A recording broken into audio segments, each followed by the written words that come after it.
All right, the long-awaited walkthrough of the 2023 Busy Teachers Club Planner of Dreams is here.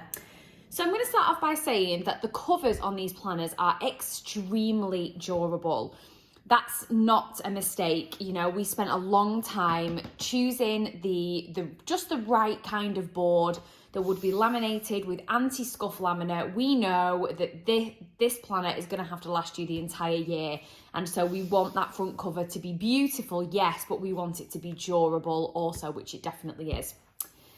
You are then greeted with your welcome page. As you can see here, there is space for you to write the obvious information, your name, your email address, etc. But there's also really cute additions. So what's your motto for the year? What are your professional development needs for the year? This is always a winner for me. Obviously, I don't write my actual passwords there. I just write hints, but that's so useful because I can't even tell you how many times I've forgotten my CISRA analytics password. And just some important information, whatever you want to put there. I usually put the school's results because I'm secondary, and I also put my department's targets for the upcoming year, but you can obviously use that space for whatever you wish. After that, you have got 2 double page spreads for the yearly overview. Now, I'll just explain that these are undated, as you can see, meaning that you can start this planner whenever you like. You will just need to fill out what month it is at the top here, and an M for Monday, T for Tuesday, W for Wednesday, etc. as you kind of scale down those months there. And then you guys asked for more space in each of these boxes to be able to write what you want to remember in those spaces, and so that's why it's over 2 double page spreads and not over 1, so that you've got essentially double the space to write what you need on your yearly overview. So that's that. Then you've got these 2 pages. So we've got the birthdays on the left-hand side. I use that space to track my department's birthdays. I know some teachers have messaged me to say that they use that space to track the birthdays in their class, however you want to use it. And then we also, obviously, of course, have space for your timetable. There are 2 there in case you work on a 2-weekly timetable. So there's space for that as well. There's a little bit of extra space down here. I usually use that for my after school commitments, but again, it's there and written on so that you can use that as you see fit for yourself. Then we have this double page spread. So you, on the left hand side, have got your appraisal performance management section, which allows you to kind of track down your performance management process throughout the academic year. So we have mid-year and we have final year reviews with our line managers. This is a really great space to jot down any progress made towards your targets, and also any evidence or where that might be, maybe saved on the system or whatever. And then ideas for your targets for next year at the bottom. I love this page. I think it's super, super useful because once you have that first meeting, the first performance management meeting with your line manager, and you set your big targets, life happens, and so this is a really great space for you to keep personally coming back to it and reflecting on that, yes, but also feeling really prepared for those meetings that will come. This page is kind of in the same kind of vein, I guess. It is also kind of professional development related. This is to kind of track your training sessions. Now, I will caveat this by saying that there are only 2. You do only have 1 of these pages in the planner before it moves on to something different. But something new for the new version of the planners this year is that there is a QR code in the corner here where you can scan that and you can download your free printable version of that page. For no cost. I just wanted teachers to be able to, if they wanted to, print a load of these off and then have them kind of secured with a stapler or whatever, so that you can kind of keep track of all of your training sessions throughout the academic year. Obviously, we're not going to be able to have that many of these pages within the planner because there's so much else that needs to fit within the space that we have, but I didn't want it to be taken out, and I also wanted to give you the option that you can have more of them for free if you wanted more of them for free. On the next page, no change here. And like I've already said on Instagram quite a few times, there are very, very few changes to the planner. It's actually more kind of the same than ever before in terms of changes. There have been tweaks, but like I say, nothing major, and just kind of like little yeah, just little tweaks really, and I will kind of talk about those as I kind of come across them, but nothing changes here. We've got the research page on the left hand side, so any research topics that you are investigating or kind of researching into, you can track there your findings and your next steps, and then just a page for kind of scribbles and whatnot on that side. So this is new. So this is the how to use guide. So you know how all teacher planners have the week to view where you can lay out your week, you can track what, you know, lessons you're teaching, etc. Well, the Busy Teachers Club Planner double page spread looks like this, and we will talk about it in a second. But what I really wanted to make sure was that the reasoning and the rationale behind the structure and the design of this double page spread was explained, so that you can really get the most out of your kind of week to view page. So each of the elements are explained, and I will leave that just on the screen, or you can pause and you can have a little read of that. But this is in your planner at the kind of start of the half-termly collections, which I will go on to talk about in a second. So yeah, how-to guide, that is new. Then we start the half-termly collections. These have not changed since last year's planner covers. And so they are the same for the new planner covers also. Now, I'll just kind of explain for those of you who are new to the brand or you've not had one of our planners before.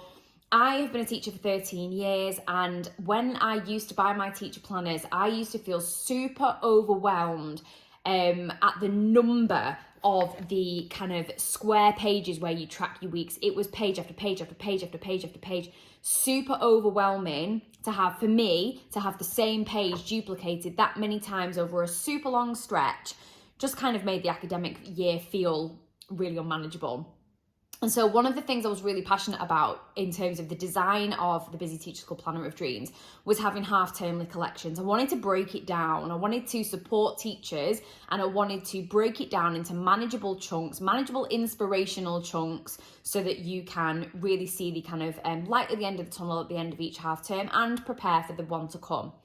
So each half-termly collection contains 4 things. It contains a welcome to a new half-term page where you get to write down any reminders for that half-term, your half-termly teaching goals, maybe a strategy or a resource you want to trial, any key dates for that half term. I love this because there is a to-do list on each of the double page spreads, but this is a big things to do this half term. When you don't know when you're going to do these things, but you know they need to be done this half term. So for example, as head of department, I know I'm going to need to write a year 11 scheme of work for the next half term. I would write down here, year 11 scheme of work.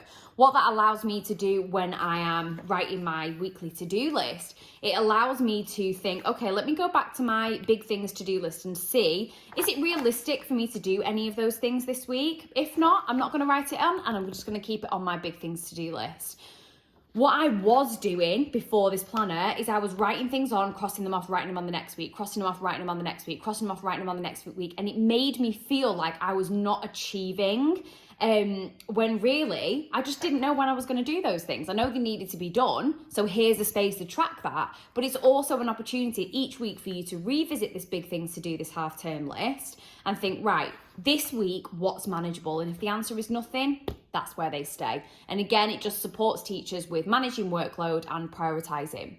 So you will get, like I said, 4 things in each half-termly collection. You'll get one of these welcome to a new term spaces. You'll also get an inspirational quotation, which has been hand-selected for that particular half term. So this is the very beginning of your planner. So your magic is an inspiration to others is the one for autumn 1. Then you will get 9 of these. So I did some research and I did some polls on Instagram and email, and nobody came back and said that they had a half term that was longer than 9 weeks. In fact, the longest that came back was 8 weeks. Now, if you do have more than 9 weeks in a half term, then this might not be the planner for you, because like I say, the half termly collections are part of its design. So like I say, you have got 9 of these pages. So hopefully, I mean, I would hate to endure a 9-week half term. But if you do have, like, say, an 8-week half term or a 7-week half term or even a 5-week half term whenever in the year, you can just either rip the remaining pages out or just not use them. It allows for error basically as well, which is always a plus. So you have 9 of these double page spreads, and I'm just going to very, very quickly talk you through what is on here. So you have got Monday, Tuesday, Wednesday, Thursday, Friday written out, but you have got a line here for the date so that you can start these planners, as I said, whenever you want. And you've got you've got a circle here underneath each of the days. That is to either be transformed into a smiley face if you've had a decent day, or a sad face if you've not had a great day. This will allow you to track your mood through the weeks, through the half term, so that you know when to intervene to make sure that you are not running on empty to the point of burnout. This is really one of the most powerful things about this planner, is the true, genuine focus on teacher wellbeing all the way through. So let's say, for example, I had 3 sad days or bad days and 2 good days.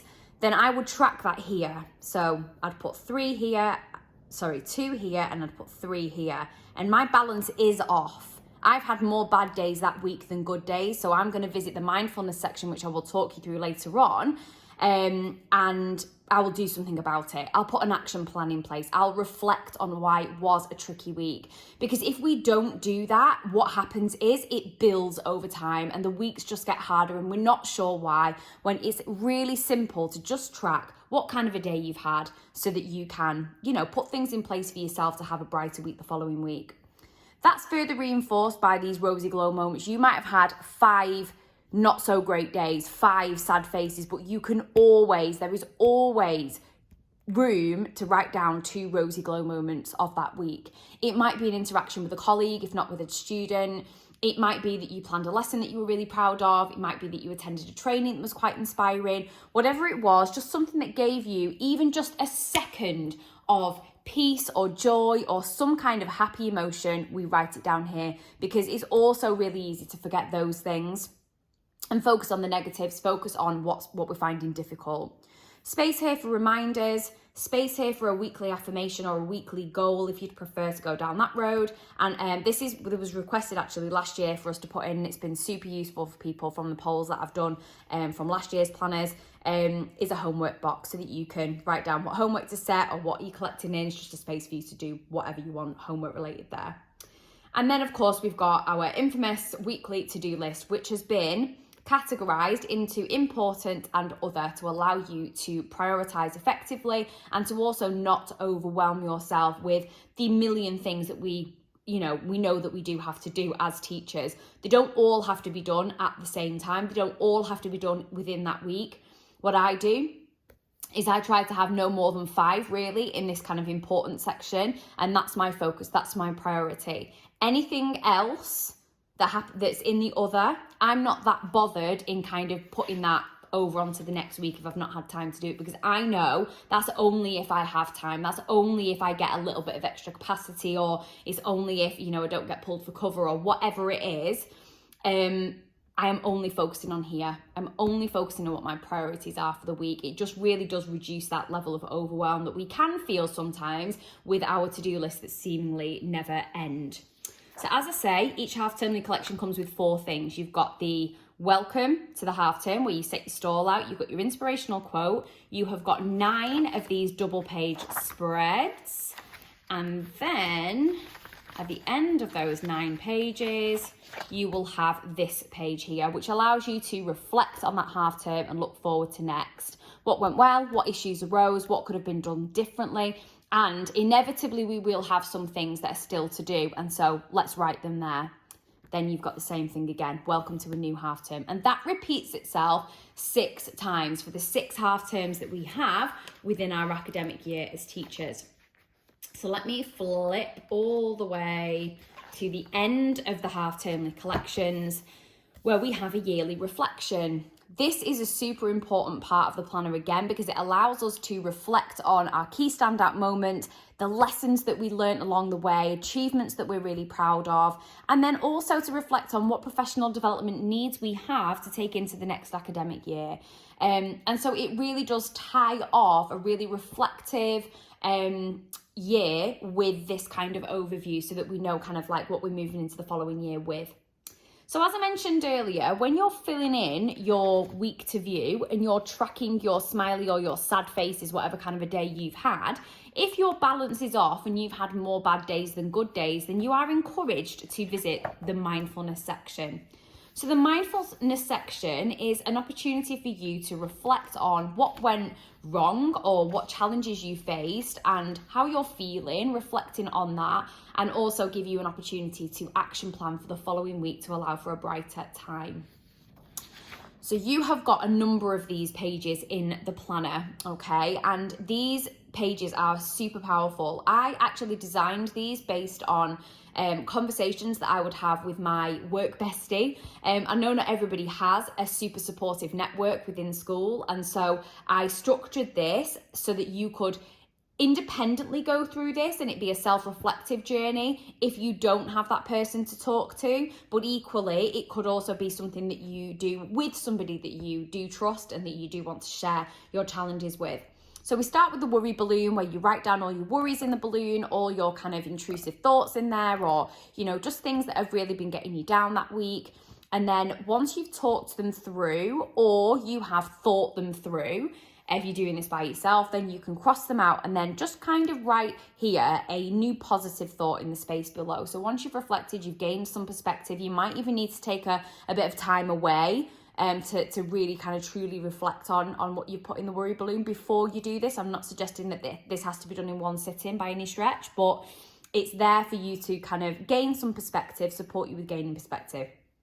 The right-hand side talks you through your week. So you've got the opportunity to think about what contributed to you not having a good week, what did go well, what could be put in place next time, next week to ensure yourself having a better week. And then we've got a little bit of a space here for an action plan. And like I said, you have got a number of these pages in the planner to support you with that process. You also have a number of these pages after that, which are just the creative idea spaces. So just kind of, I guess, space for thinking about lesson ideas, or could be literally used for whatever. Sometimes I use those in meetings instead of the meeting notes pages. It's totally up to you.